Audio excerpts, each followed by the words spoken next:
without GPS, a cure for leprosy, or even schools, what stories would we tell our children today?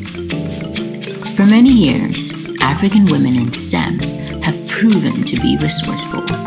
Since the invention of the internet, they have shown dedication to developing innovative strategies that solve challenges in our communities and actively seek to involve many others in their work. Therefore, as we think about the future of African women in STEM, science, technology, engineering, and mathematics, let's take a step back, celebrate, and learn from these women's past and present achievements. Gladys West, a farm girl from Virginia who grew up during the segregation era, excelled in becoming a mathematician and later helped invent what we now call GPS technology. West attended an elementary school 3 miles from her home and earned a scholarship to attend West Virginia State College. She worked to pay for her accommodation and upkeep. After graduating, she becomes a teacher to save up for graduate school.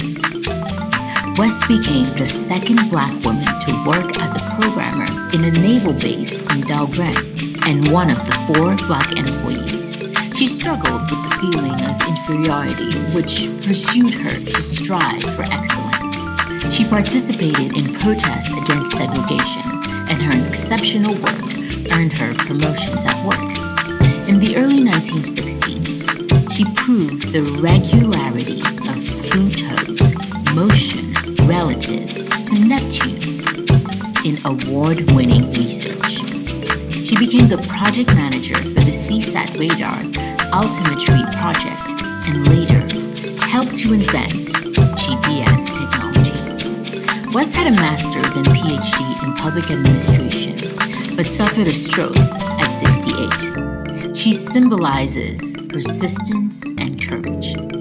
Although her work went unrecognized for years, her short autobiography to her sorority sisters made it known. The second princess warrior we want to introduce you to today is Mary Seacole, a Jamaican British woman born to a Black slave mother and a white father. She is the true symbol of resilience and good citizenship. Having studied medicine from her mother, Mary dedicated her life to serving the people, especially during crises like the Crimean War and the cholera and fever outbreak in Kingston, Jamaica. She disobeyed social rules and prejudice to explore the world, operate businesses, and dare to help those in need, especially in high-risk areas. During the Crimean War, Mary, alongside other nurses, was denied a chance to care for the wounded soldiers. But her love for life saw her find a way to Crimea. Despite Mary's contributions to the world, her story went almost unforgotten for almost 100 years after her demise in 1881. Thanks to some Caribbean nurses, Mary's story was brought back to life and is now passed on to future generations through written stories. Our third inspiring princess warrior is Alice Augusta Ball. Alice Augusta Ball was born in Seattle to parents in the photography industry. She spent much of her time around chemicals, which explained her passion and exceptional performance in chemistry at the time. She became the first female master in chemistry, graduated from the University of Hawaii, and the first African-American chemist to teach in the chemistry department. She lived during a time when leprosy had crippled Hawaii, and she knew that her skills as a chemist would come in handy. After several trials, she invented leprosy treatment from kalmugra oil, which was functional until the 1940s.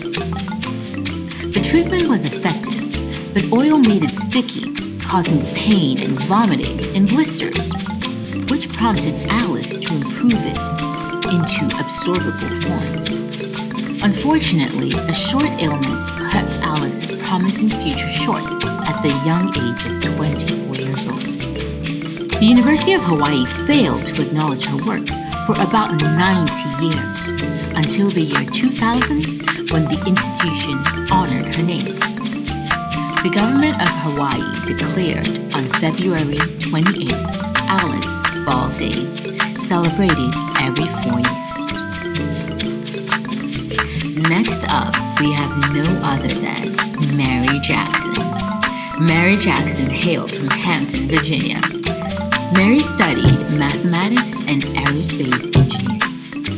Like Gladys West, she grew up during racial segregation. Mary was the first African female engineer at NASA. Before joining NASA, she worked various odd jobs, including teaching, bookkeeping, front office, and with the National Advisory Committee for Aeronautics, otherwise known as NACA, the predecessor to what we now know as NASA, in Langley, Virginia. In 1953, Mary joined the Compressibility Research Division at NASA. During her time, segregation was more pronounced, and she was on the verge of quitting her job when her supervisor offered her a new job. Mary's intellect was so beyond doubt that the supervisor recommended that she advance her engineering studies, which earned her a promotion as the aeronautical engineer at NASA. Her understanding of the challenges faced by minorities pushed her to human resources later on.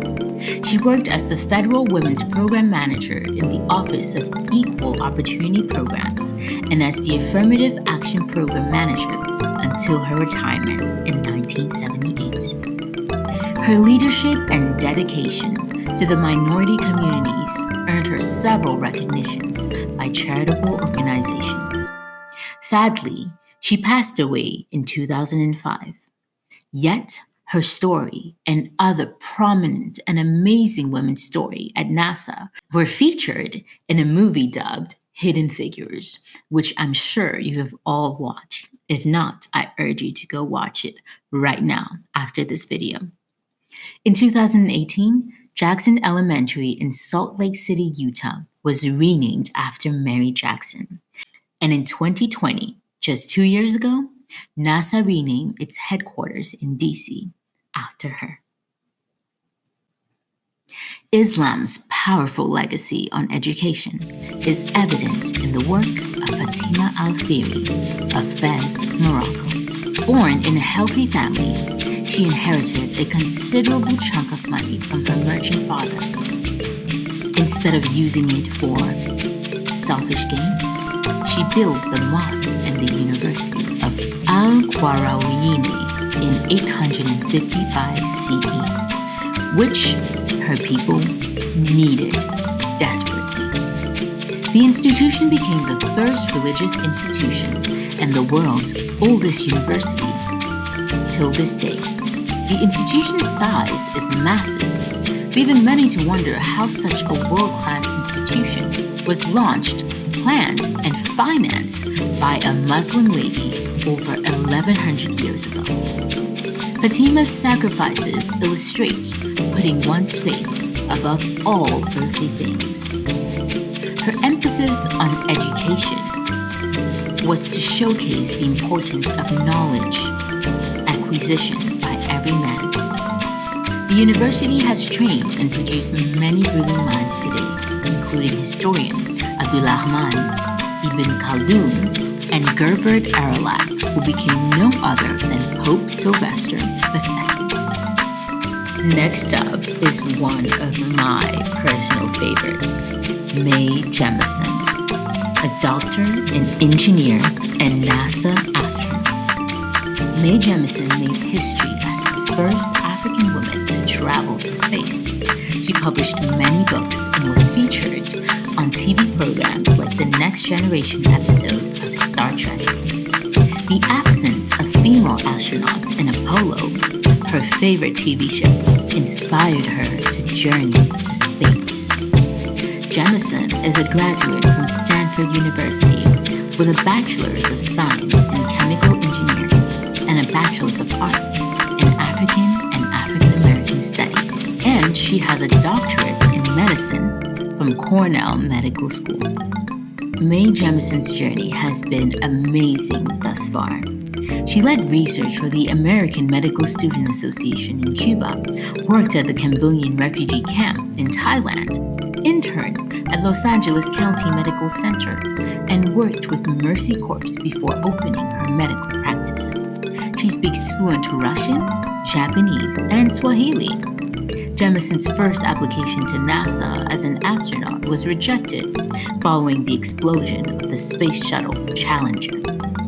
In 1987, she was accepted to NASA, and on September 28, 1992, Jemison, alongside 6 other astronauts, made history after being the first Black woman to travel to space on the Space Shuttle Endeavour. Thankfully, she came back unharmed, and I regard her as a living legend. She has been admitted into the National Women's Hall of Fame and the International Space Hall of Fame. We love you, Mae Jemison. Let me take you back in time to meet our 7th Princess Warrior. This Princess Warrior lived about 4,700 years ago and is no other than Pisichette. Pisichette was an influential and famous physician in ancient Kemet or Egypt and was known to have graduated many midwives. She was the first known female physician with a leadership position, leading more than 100 qualified physicians, midwives, and nurses in the ancient African empire of Egypt. I would like to emphasize that Pisichette is the oldest known female physician and physicist in human history, not African history, but world history. About her, the historical documentation reveals that there was a professional body of female doctors during the old Egyptian Empire around 2200 BC of the ancient African era, of which she was no other than the director. Imagine the zeitgeist of the time. Social inequality between men and women does not exist. Women could become experts in physics, mathematics, architecture, medicine, or whatever else they pleased. Till this day, we know of no other woman to have held this type of function in the East or even in Greece, where women did not even have the status of citizens. No position or course of study was prohibited to women in ancient Kemet. You could choose to be the priestess of God in the temple, or to devote yourself to science. You could be a minister, such as Queen Tia, wife of Amenhotep III, or to be a queen like Amhes Nefertari, or even a pharaoh like Hatshepsut the Great. The theological thought of a Black Eve who once tempted an African Adam in a garden is incompatible with the African matriarchal tradition, which asserts that both man and woman come from God to embody earthly harmony. Might I gently add that this is the first written theological vision of human history. Professor Salim Hassan published in 1930 the text of the stele of the tomb of Pisichette, which dates back to the Old Kingdom, the 3rd millennium of the ancient African era, under the title of Excavations of Gizeh I. He thus translated the title of Pisichette by supervisor of the doctors, or head of the doctors. In short, Pisichette held what would be considered 3 distinctly different degrees in our modern era. That of a physician from the School of Medicine, that of a nurse from a nursing school, and that of a midwife, as she also led the School of Midwives to help women give birth 4,700 years ago. In short, Pisichette was the epitome of a princess warrior. For the honorable mention, we have Shirley Ann Jackson, a Washington, D.C. native and Fellow of the Royal Academy of Engineering. I like to call her a woman of many firsts. Shirley Jackson earned a bachelor's degree in theoretical physics from MIT, and when she received her PhD degree in nuclear physics in 1973, she became the first African American woman to earn a doctorate degree from MIT. Jackson is also the second African American woman in the United States to earn a doctorate in physics. In 1995, she was appointed by President Bill Clinton to serve as chairman of the U.S. Nuclear Regulatory Commission, or NRC, becoming the first woman and first African American to hold that position.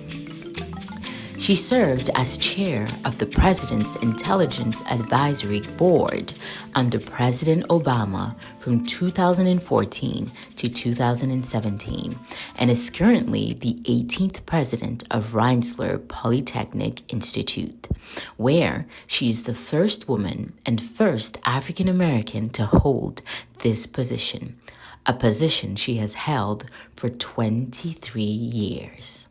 Now that's what I call excellence.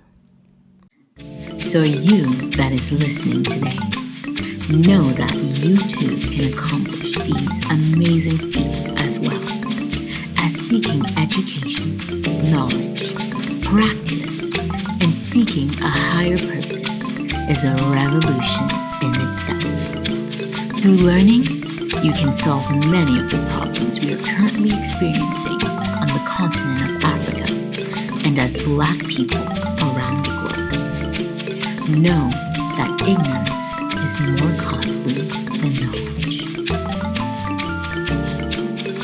If you want to learn more about our glorious past filled with Black excellence, do watch our short documentary entitled Demystifying the African Origin of Civilization next, so that you too can be empowered in the truth that we have always been amazing. I am your host, Linda Fuading, and you are listening to Umoja Sessions.